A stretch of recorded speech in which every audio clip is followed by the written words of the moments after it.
If you ever go camping in a forest and hear your own voice calling you from outside the tent, do not answer it, because the thing that copies you only learns you after dark. This happened 3 years ago. 5 college students.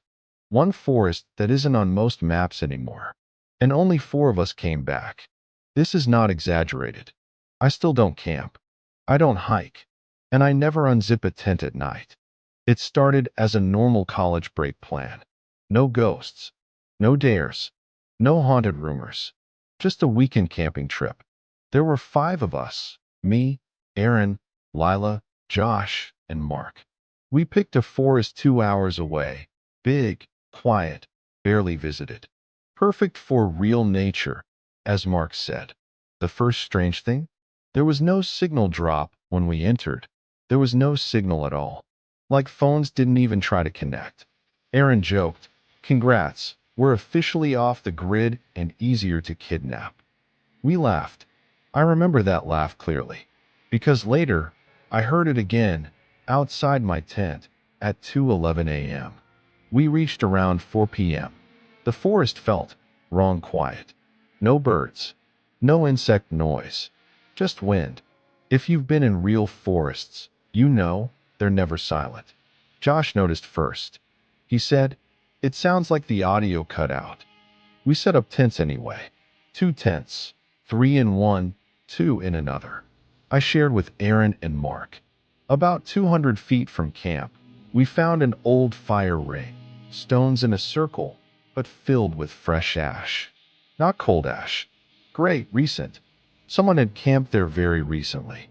But we saw no tracks. No tire marks. No wrappers. Nothing. Lila suggested maybe park rangers.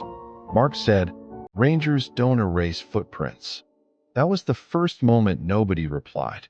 By night, the temperature dropped fast. Too fast for summer. Our fire struggled like the air was damp, but the wood was dry. Around 10 p.m., we heard a single knock sound from deep in the forest.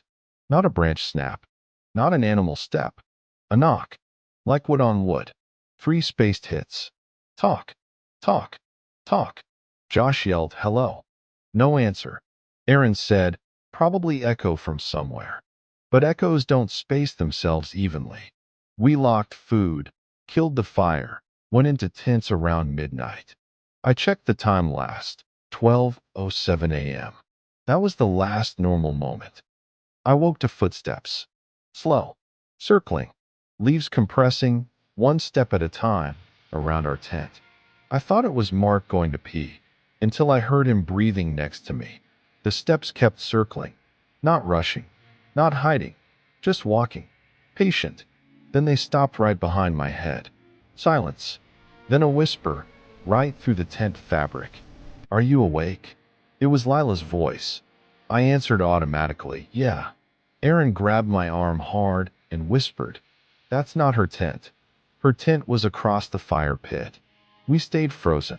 After about a minute, the steps walked away. No zipper sound.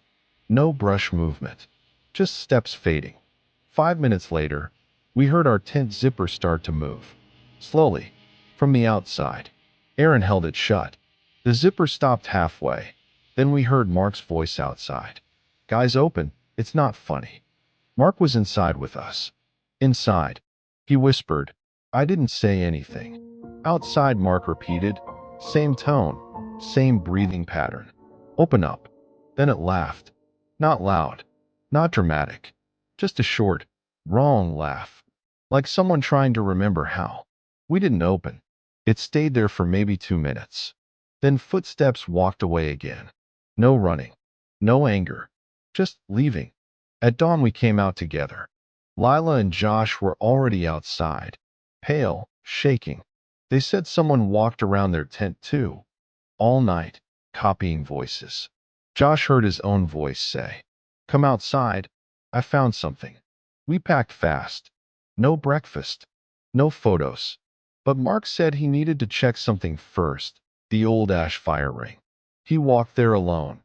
Maybe 200 feet. He shouted, "Guys, come see this." We went.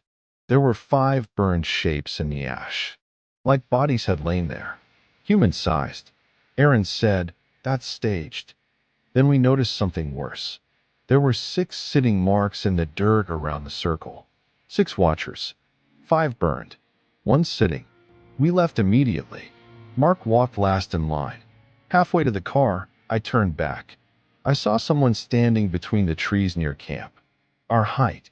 Our clothes color. Standing too still. I thought it was Mark messing around.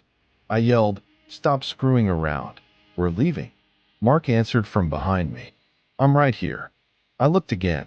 The figure was gone. We drove out. Reached the highway. Signal returned instantly. 3 missed emergency alerts. All time-stamped 2:11 a.m. Do not respond to voices in wooded areas. Stay inside shelter. We never reported it. But here's why I'm telling this now. Last week, 3 years later, I was organizing old photos. There's a camping picture I don't remember taking. We're all standing near the tents, smiling at the camera. 5 of us. And behind us, between the trees, someone else is standing with us. Same jacket Mark was wearing. Same face. But the eyes are completely black. And Mark swears he never owned that jacket. If you camp, and something calls your name after midnight, make sure the person you answer is real. Because sometimes the forest practices your voice before it uses it.